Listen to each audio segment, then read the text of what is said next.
Hello student, this is Shivani Chauhan. Welcome to easy education. आज हम बात करेंगे आईटेक फोर्थ सेमेस्टर के पेडागोजी ऑफ पॉलिटिकल साइंस के यूनिट थर्ड का topic that is use of encyclopedia newspaper articles magazine journals in social science. इसके अलावा भी बात करेंगे जो आपका जो टॉपिक है यूनिट थर्ड में इससे रिलेटेड, उसको पूरा कंप्लीट करेंगे इस वीडियो में। ओके, स्टार्ट करते हैं। Use of reference material in social science. तो हमने इसको दो पार्ट में डिवाइड कर दिया है, एक तो रेफरेंस मटेरियल और दूसरा visual and graphic material. Okay, तो रेफरेंस और विजुअल ग्राफिक मटेरियल दोनों के बारे में बात करेंगे। तो रेफरेंस मटेरियल में क्या आता है, इंसाइक्लोपीडिया सबसे पहले। तो ये क्या होती है, it is a comprehensive reference work containing information on a wide range of topics. So basically encyclopedia में क्या होता है, आपको मतलब एक तरह से पूरा जो होल तरह का या फिर पूरे तरीके का डेटा मिलता है किसी भी वर्क से रिलेटेड।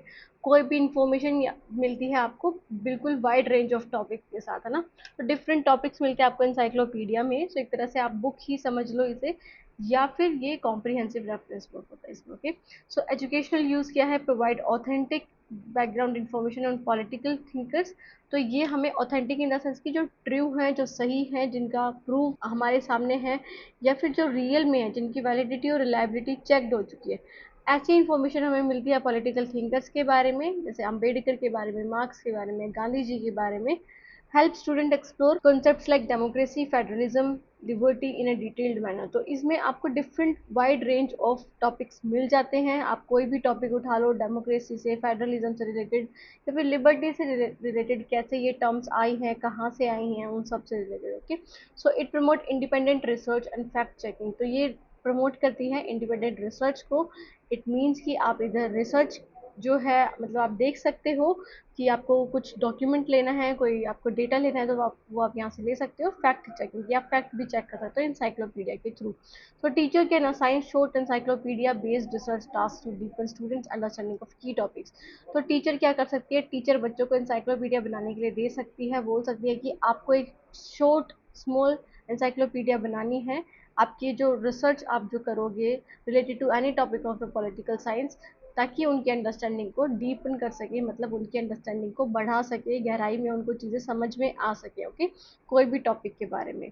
सो ये हिंदी में है स्टूडेंट्स, हिंदी में विश्वकोश इसे बोलेंगे। तो विश्वकोश क्या है, ये एक व्यापक संदर्भ कार्य है जिसमें विविध विषयों पर जानकारी होती है। ओके, तो डिफरेंट जो सब्जेक्ट्स हैं उनके ऊपर आपको, या फिर टॉपिक्स के ऊपर यहाँ पे जानकारी मिलती है। तो राजनीतिक विचारकों के बारे में जानना है आपको, लोकतंत्र, संघवाद, दैट इज स्वतंत्रता की जैसे अवधारणाओं के बारे में जानना है, स्वतंत्र अनुसंधान और तथ्य जांच को बढ़ावा भी देता है, और शिक्षक छात्रों की प्रमुख विशेषों की समझ को गहरा करने के लिए एक लघु विश्वकोश आधारित को शोध कार्य दे सकते हैं। ठीक है, तो स्टूडेंट ऐसा कोई स्मॉल या शॉर्ट एनसाइक्लोपीडिया बनाने को दे सकते हैं ताकि उनका रिसर्च वर्क एनकरेज हो।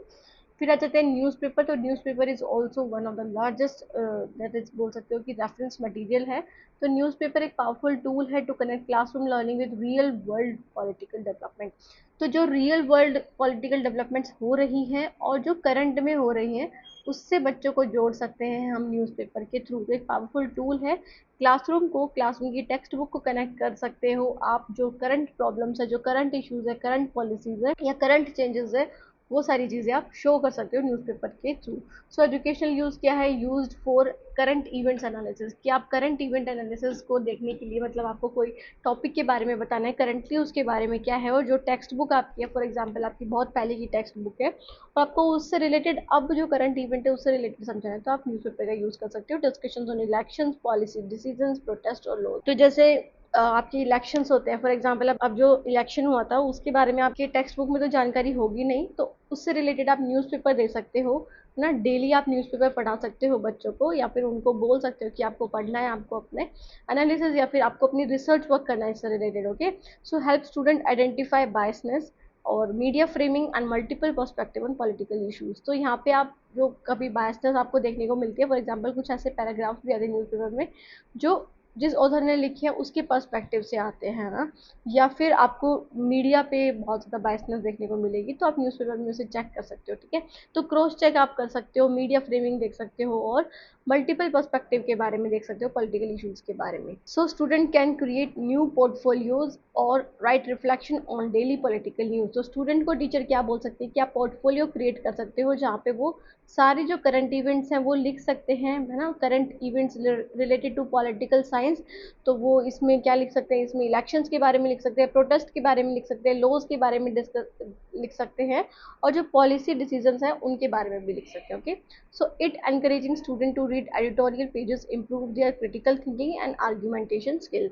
सो ये एनकरेज करती है कि बच्चों को ये लिखने के लिए कि आप एडिटोरियल पेजेस कैसे रीड कर सकते हो, कैसे अपनी क्रिटिकल थिंकिंग और रीडिंग कॉम्प्रीहेंशन या फिर आर्ग्यूमेंटेशन स्किल कैसे आप इम्प्रूव कर सकते हो।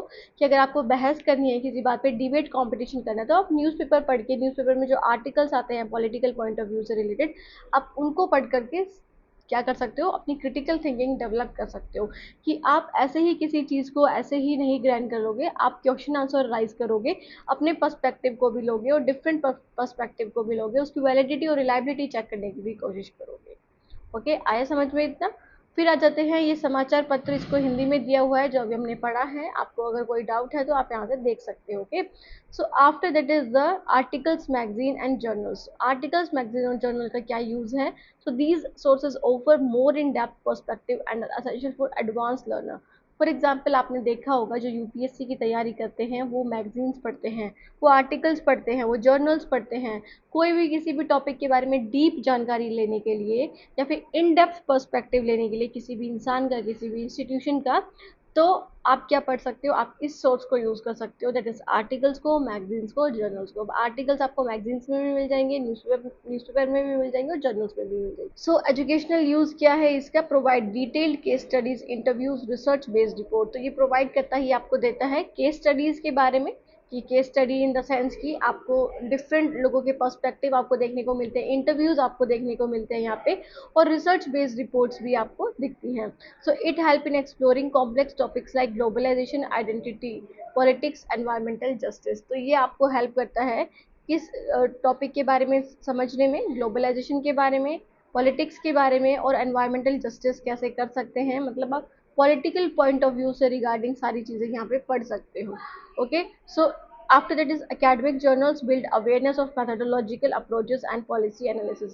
तो academic journals जो हैं, जो journals होते हैं जो academic से related है, मतलब जो आपकी पढ़ाई से related हैं, उसमें आपको सारी awareness, मतलब जो भी आप ढूंढना चाहते हो ना, जिस भी बारे में आप जानकारी लेना चाहते हो, उसमें आपको मिल जाते हैं जर्नल्स में। पॉलिसी एनालिसिस के बारे में कि कोई पॉलिसी है, कोई पॉलिसी बनाई गई है, उसका क्या इम्पैक्ट रहा, क्या ड्रॉबैक्स रहे, उन सब के बारे में भी आप देख सकते हो किसमें, एकेडमिक जर्नल्स में। So teachers can select as appropriateness. अब आप टीचर को क्या ध्यान रखना है कि उसे ये देखना है कि वो किस क्लास के बच्चों को ये मटेरियल देना चाह रही है, किस क्लास के बच्चों को इसके थ्रू पढ़ाना चाह रही है।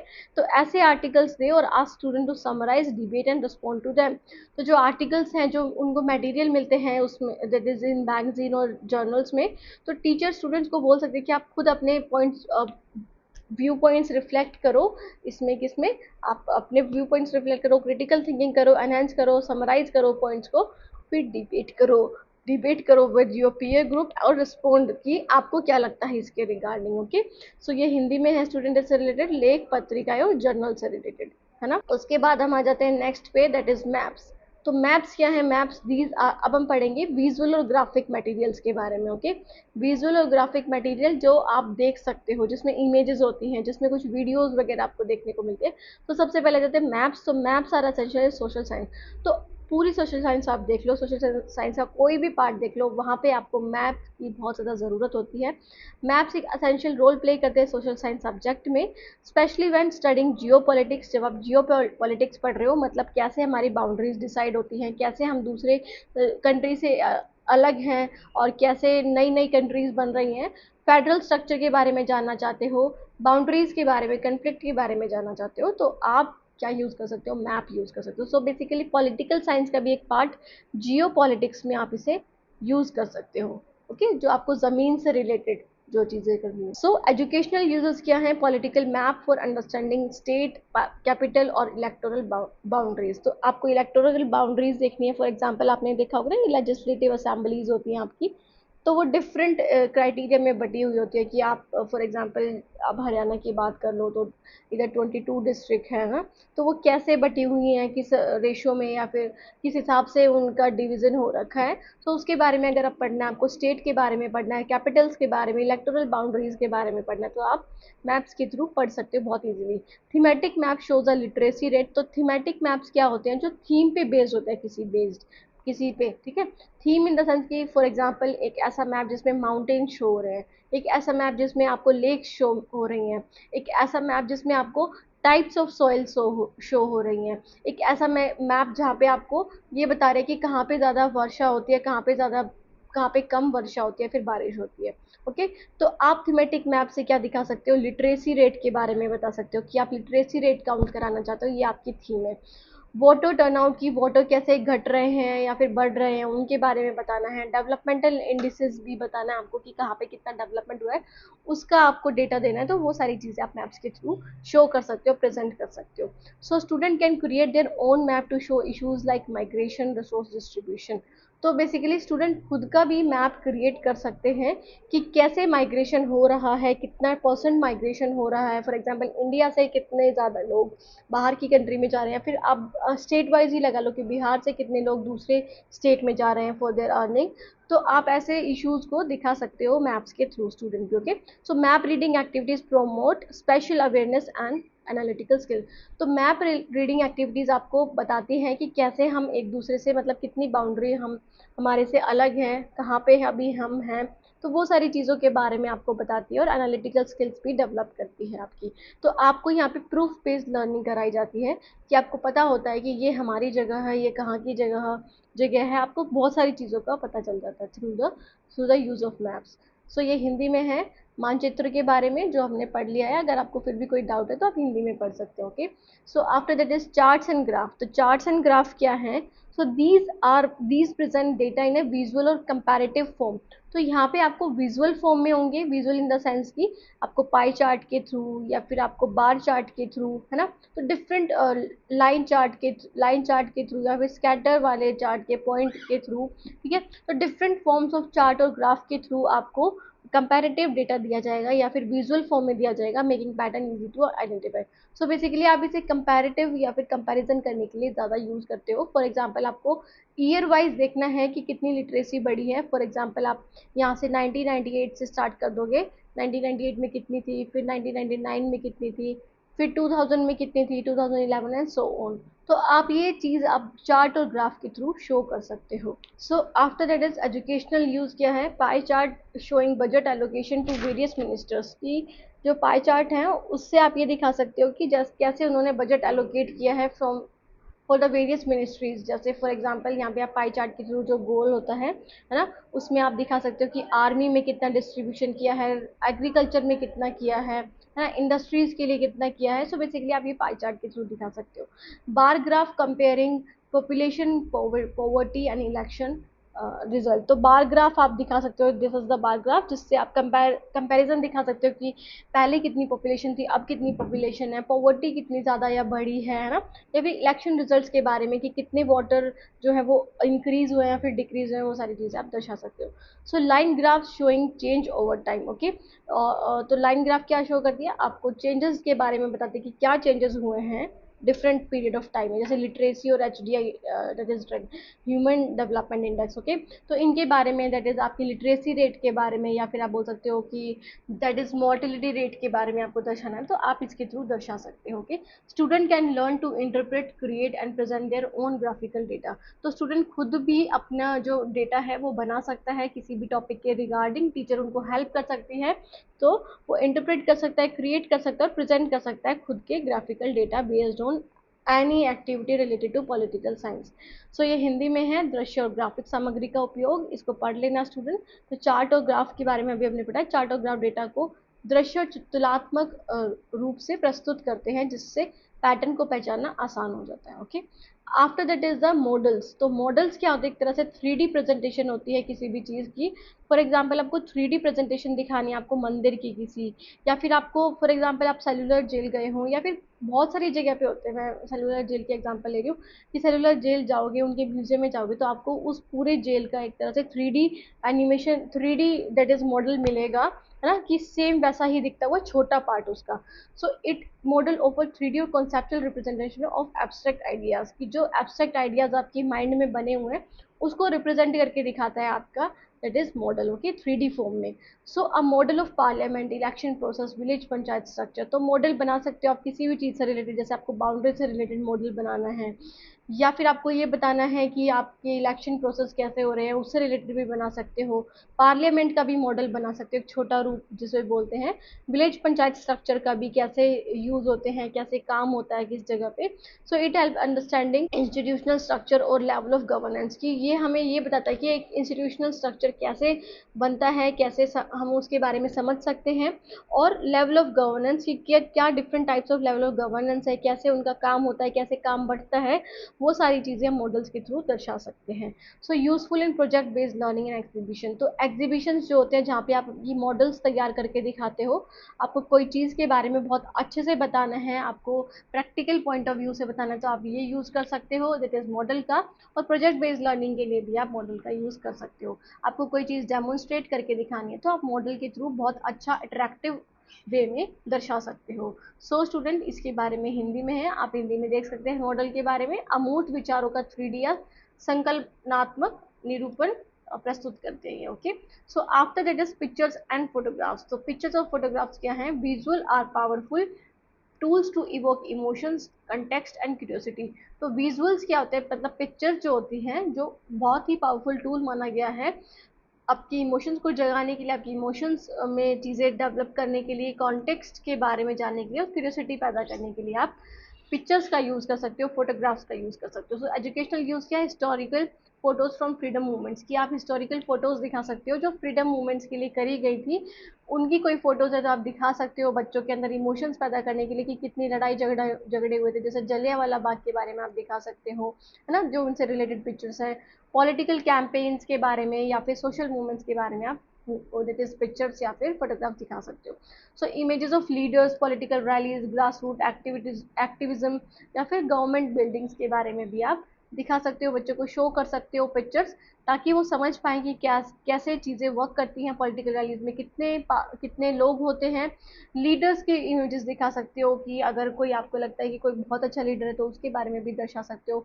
कोई ऐसा लीडर है जो करप्टेड है बहुत ज़्यादा, उसके बारे में भी बता सकते हो, ताकि बच्चों के दैट इज माइंड में इमेज बन जाए कि वो अच्छा नहीं है। एक तो ये हो कि आप सिर्फ नाम बताओ, दूसरा ये कि आप पिक्चर भी दिखा दो उससे रिलेटेड, तो बच्चे बहुत अच्छे से रिलेट कर पाएंगे। Encourage student to observe, interpret and connect pictures through to text book theme. तो एनकरेज करो बच्चों को, स्टूडेंट्स को, कि वो ऑब्जर्व कर सके, इंटरप्रेट कर सके, मतलब जो भी पिक्चर है उसको ऑब्जर्व करे ढंग से, और फिर अपने जो भी उनके व्याख्यान हैं वो दर्शा सकते हैं उस पिक्चर से रिलेटेड, और कनेक्ट कर सकते हैं पिक्चर्स को to their text book themes, की जो उनकी टेक्स्ट बुक में थीम दी हुई है। जैसे आप कॉन्स्टिट्यूशन के बारे में पढ़ा रहे हो बच्चों को, तो आप डिफरेंट कॉन्स्टिट्यूशन दिखा सकते हो, है ना, जो जैसे इंडिया के कॉन्स्टिट्यूशन के बारे में पढ़ा रहे हो, या फिर डिफरेंट कॉन्स्टिट्यूशन के बारे में पढ़ा रहे हो, तो डिफरेंट कॉन्स्टिट्यूशन की इमेजेस दिखा सकते हो आप, कैसे वो वर्क करते हैं उनकी इमेजेस दिखा सकते हो, कौन कौन उसमें शामिल थे कॉन्स्टिट्यूशन बनाने में, उनकी पिक्चर्स आप दर्शा सकते हो। ठीक है, जिससे वो कनेक्ट कर सकते हैं टेक्स्ट बुक थीम से। So they make learning relatable and humanize. तो जिससे लर्निंग रिलेटेबल बन जाती है, उनको इमेज के जरिए रिलेट करने लग जाते हैं चीज़ों को, जो भी आप पढ़ा रहे हो उनको, और ह्यूमनाइज्ड फॉर्म में हो जाते हैं, कि अब आप एक ह्यूमन से रिलेट कर रहे हो किसी भी चीज़ को, एक पिक्चर से रिलेट कर रहे हो। ओके, सो ये इसका क्या है, ये इसका हिंदी मीडियम है। दृश्य, भावना, संदर्भ और जिज्ञासा जगाने के लिए शक्तिशाली उपकरण है क्या, चित्र और फोटो। और वे सीखने को प्रासंगिक और मानवीय बनाते हैं। ठीक है, सो क्योंकि इसमें इमोशंस आप डेवलप कर सकते हो किसी भी चीज़ के प्रति। ओके, सो उसके बाद आ जाता है कार्टून्स एंड पॉलिटिकल सटायर। तो कार्टून्स और पॉलिटिकल सटायर क्या है, political cartoons are rich source of visual literacy and critical thinking. तो आप कार्टून्स भी क्रिएट कर सकते हो ऑफ पॉलिटिकल लीडर या फिर आप बोल सकते हो कोई भी पॉलिटिकल इशू के बारे में, तो विजुअल लिटरेसी दिखाने के लिए आप उसको कार्टून के फॉर्म में, एक इंटरेस्टिंग वे में भी दर्शा सकते हो। अपनी थिंकिंग को दैट इज आप इमेजिनाइज करके आप उसको कार्टून के फॉर्म में दर्शा सकते हो। सो एजुकेशनल यूज क्या है? सो आप क्या कर सकते हो? Encourage interpretation of symbols, aspiration, that is irony और मैसेज, कि आपको बढ़ा चढ़ाकर किसी को कोई बात बोलनी है, आपको रिप्रेजेंट करना है किसी इंसान को किसी चीज़ के थ्रू, या फिर सिंबल्स को इंटरप्रेट करके दिखाना है, या फिर मैसेज आपको कोई बताना है, तो आप कार्टून का यूज़ कर सकते हो। Okay, so discuss topics like government functioning, public perception, bureaucracy, civil rights. तो आप इसमें कार्टून में क्या क्या टॉपिक डिस्कस कर सकते हो? तो डिफरेंट पॉलिटिकल जो आप बोल सकते हो कि कॉन्सेप्ट्स हैं, उसको आप डिस्कस कर सकते हो, उसको आप इमेज फॉर्म में दर्शा सकते हो। Promote debate, creativity and deeper understanding of political realities. तो जो पॉलिटिकल रियलिटीज़ हैं, जो चली आ रही है, जो हो रही हैं, उनको समझने के लिए आप डिबेट को प्रमोट कर सकते हो थ्रू द कार्टून। तो कार्टून के थ्रू आप क्या कर सकते हो कि कोई कार्टून किसी ने बना दिया किसी भी पॉलिटिकल लीडर के ऊपर या फिर पार्टी के ऊपर या फिर किसी भी चीज़ के ऊपर, तो आप उस पर डिबेट कर सकते हो कि क्या वो सही है, क्या वो गलत है। क्रिएटिविटी को एनहांस करता है कि जो बनाता है उसके माइंड में जो एब्स्ट्रैक्ट थिंकिंग है उसको वो विजुअलाइज करके दिखाता है। और डीपर अंडरस्टैंडिंग तो होती है, मतलब गहराई में आप चीज़ों को सोचते हो, समझते हो पॉलिटिकल रियलिटीज़ के बारे में। So student can even create their own cartoon to express opinion और क्रिटिक सिस्टम, की खुद के भी कार्टून, खुद के इन द सेंस की खुद भी कार्टून बना सकते हैं कोई भी सिस्टम को क्रिटिक करने के लिए, मतलब किसी को किसी आलोचना करने के लिए, या फिर अपने ओपिनियंस को एक्सप्रेस करने के लिए वो अपने कार्टून्स बना सकते हैं किसी भी पॉलिटिकल लीडर्स के, पार्टीज के, ताकि वो एनहेंस कर सके अपनी लर्निंग और उनकी क्रिएटिविटी उजागर हो उससे। सो ये हिंदी में है स्टूडेंट, कार्टून और राजनीतिक व्यंग। राजनीतिक कार्टून दृश्य साक्षरता और आलोचनात्मक सोच के समृद्ध स्रोत हैं। Okay, so after that is pedagogical value of these material. तो ये पेडागोजिकल वैल्यूज क्या है इनकी, मतलब ये टीचिंग में क्यों इंपॉर्टेंट है, आर्ट ऑफ टीचिंग को कैसे बढ़ा सकते हैं, मतलब पढ़ाने की जो कला है टीचर्स की, उनको वो कैसे और ज़्यादा अच्छा कर सकते हैं through these material. So it encourage participation, that is active participation, research skills and civic literacy. तो इससे एक्टिव पार्टिसिपेशन होती है इन सब चीज़ों से कि बच्चे खुद भी क्रिएट करते हैं, बच्चे खुद भी करके सीखते हैं। रिसर्च स्किल इंप्रूव होती है कि वो खुद के जो एब्स्ट्रैक्ट आइडियाज़ हैं या फिर उन्हें कुछ चीज़ें समझनी है, सोचनी है, तो वो ढूंढते हैं थ्रू द रेफरेंस मटेरियल या फिर खुद क्रिएट कर सकते हैं। और सिविक लिटरेसी भी आती है कि उनको उनके जो रियलिटीज़ हैं, पॉलिटिकल रियलिटीज़, उनके बारे में पता चलता है। ओके, और उन्हें समझ होती है कि क्या सिविक्स है, क्या पॉलिटिक्स है, मतलब क्या चीज़ें हो रही हैं कंट्री में। Bridge the gap between theory and practical. तो थ्योरी और प्रैक्टिकल के जो दैट इज डिफरेंस को ये बिल्कुल मिटा देता है, क्योंकि यहाँ पे आप थ्योरी के साथ साथ, मतलब चीज़ें समझने के साथ साथ आप देख भी रहे हो, आप खुद करके भी देख रहे हो। ओके, मतलब लर्निंग बाय डूइंग आप कर रहे हो यहाँ पे। ठीक है, लर्निंग बाय डूइंग को प्रमोट कर रहे हो। Enhance multi modal learning. तो मल्टी मॉडल लर्निंग को एनहेंस करता है, इट मीन्स कि आप डिफरेंट फॉर्म्स के थ्रू बच्चों को पढ़ा सकते हो, जैसे विजुअल, मतलब आप इमेज दिखा के, साथ में आप बोलोगे भी, साथ में आप समझाओगे भी, और टेक्सचुअल इन्फॉर्मेशन भी दोगे, मतलब टेक्स्ट में भी इन्फॉर्मेशन दोगे। ओके, जैसे पार्लियामेंट के बारे में आपको दर्शाना है बच्चों को, तो आप दैट इज पीपीटी बना सकते हो, आप आईसीटी का यूज़ करके उसमें पिक्चर्स डाल सकते हो। ओके, और अपनी बात से उसे समझा सकते हो बोल करके, और टेक्स्ट भी डाल सकते हो जिसके थ्रू बच्चों को बहुत आसानी से समझ आ सके। Okay, so it support interdisciplinary connections, example geography with political science. तो इंटरडिसिप्लिनरी कनेक्शंस को सपोर्ट करता है, क्योंकि आप यहाँ पे क्या करते हो, डिफरेंट जो सब्जेक्ट्स हैं उसको यूज़ करके आप पॉलिटिक्स के बारे में समझा सकते हो ना। डिफरेंट टाइप्स ऑफ पॉलिटिक्स, जैसे जियो पॉलिटिक्स हमने देखा था कि अगर आपको बाउंड्रीज के बारे में समझाना है, आपको बाउंड्री वोट्स के बारे में समझाना है, या फिर किसी भी चीज़ के बारे में जो पॉलिटिक्स से रिलेटेड है, जो जियो पॉलिटिक्स से रिलेटेड है, तो आप ज्योग्राफी का यूज़ करके पॉलिटिकल साइंस को पढ़ा सकते हो। Promote critical analysis and real world engagement. तो आप रियल वर्ल्ड एंगेजमेंट को प्रमोट करते हो एज अ टीचर, अगर आप बच्चों के अंदर ये वैल्यूज़ दैट इज आप भर दोगे, है ना, इन तो आप क्या करोगे, रियल वर्ल्ड एंगेजमेंट रखोगे उनका, मतलब वो खुद करके सीखेंगे, वो एक्टिव पार्टिसिपेंट बनेंगे और चीज़ों को रियल लाइफ में भी यूज़ करेंगे। ओके, उनको वो सारी चीज़ें अपनी रियल लाइफ में भी समझ आएगी और उनकी क्रिटिकल एनालिसिस भी इम्प्रूव होगी, प्रमोट होगी, क्योंकि यहाँ पे बच्चे दैट इज आलोचनात्मक चिंतन करेंगे, तो बच्चे प्रॉब्लम सॉल्विंग एरियाज को देखेंगे, बच्चे क्वेश्चन आंसर्स करेंगे टीचर्स के साथ, है ना, डिस्कशन करेंगे, इंटरप्रेट करेंगे इन्फॉर्मेशन को, फिर कंक्लूड करेंगे बहुत अच्छे तरीके से, मतलब विद द प्रूफ के साथ। ओके, सो ये हिंदी में है स्टूडेंट जो हमने पढ़ा अभी। इन सामग्रियों का शैक्षणिक मूल्य क्या है? तो सक्रिय भागीदारी, अनुसंधान कौशल और नागरिक साक्षरता को प्रोत्साहित करे। दूसरा, सिद्धांत और व्यवहार के बीच की खाई को पाटे, मतलब जो गैप है उसको बिल्कुल कम कर देता है। ओके, बहुविधीय शिक्षण होता है, यहाँ पे आप डिफरेंट मेथड्स को यूज कर सकते हो, डिफरेंट मॉडल जैसे दृश्य, श्रवण और पाठ्य को बढ़ाना। ओके, सो अंत विषयक संबंधों का समर्थन करें, जैसे भूगोल और राजनीतिक विज्ञान, दैट इज इंटरडिसिप्लिनरी। ओके, आलोचनात्मक विश्लेषण और वास्तविक दुनिया की सहभागिता को बढ़ावा दें। ओके, तो आप ये भी कर सकते हो किसमें, इसमें, दैट इज आप शैक्षणिक मूल्यों को इस तरह बढ़ा सकते हो। ओके, इनके थ्रू। सो स्टूडेंट, ये थी हमारी वीडियो। कोई डाउट रह गया हो तो आप कमेंट सेक्शन में कमेंट कर सकते हैं। बाकी टेलीग्राम चैनल, व्हाट्सएप चैनल और दैट इज इंस्टाग्राम पे आप डाउट्स पूछना ना भूलेगा अपने जो भी डाउट्स हैं। ओके, और किसी चीज़ पे वीडियो चाहिए तो आप कमेंट सेक्शन में कमेंट कर सकते हैं या फिर इंस्टाग्राम पे मुझे बता सकते हैं अपने सिलेबस के साथ। Thank you so much student for watching the video. मिलते हैं नेक्स्ट वीडियो में, तब तक के लिए take care, bye, have a nice day.